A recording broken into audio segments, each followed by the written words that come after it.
কক্সবাজারের চকরিয়া ফাঁসিয়াখালী উচিতার বিলের দখল হওয়া প্রায় ৭০০ একর সরকারি খাস জমি উদ্ধার করেছে উপজেলা প্রশাসন।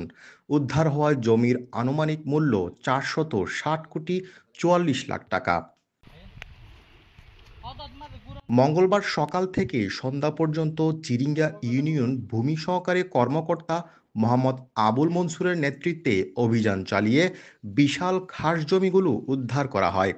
সহকারী ভূমি কর্মকর্তা বলেন, জমিগুলো কালেক্টরের নামে।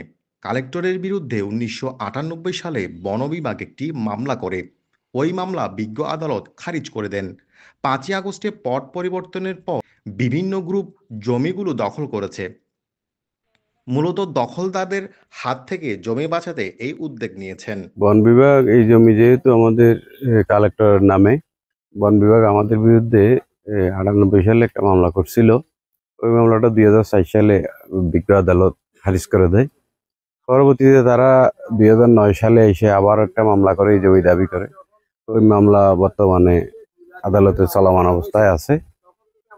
এই সম্প্রতি পট পরিবর্তনের পরে এখানে দখল বেদখলের প্রচুর ঘটনা ঘটতেছে। মানুষ স্থাপনা নির্মাণ করতে চাচ্ছে, বাড়িঘর নির্মাণ করতে চাচ্ছে, একজনে বাগান আরেকজনে কেটে নিয়ে যাচ্ছে বলে অভিযোগ করা হচ্ছে। সেই উদ্দেশ্যে আমরা এখানে এসেছি। অবৈধ যাদের গাছ কেটে নিয়ে যাচ্ছে তারাও অবৈধ, যারা নিয়ে যাচ্ছে তারাও অবৈধ।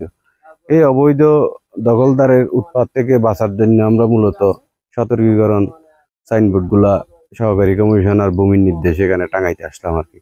এটা আমরা একটা তালিকা করেছি, তালিকা করে তালিকা জমাও দিয়েছি।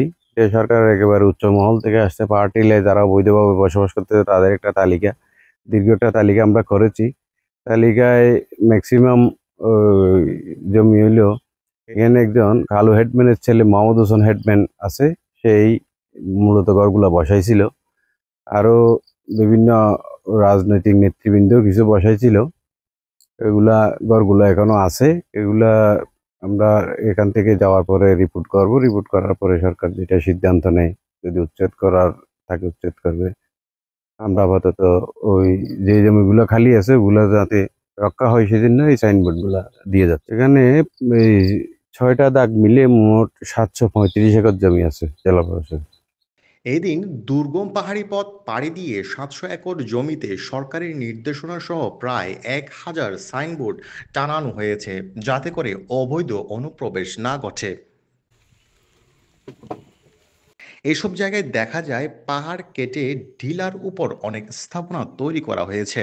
অভিযোগ আছে একটি চক্র বহু বছর ধরে অবৈধভাবে এই জমি দখল করে অর্থের বিনিময়ে বিক্রি করে আসছে।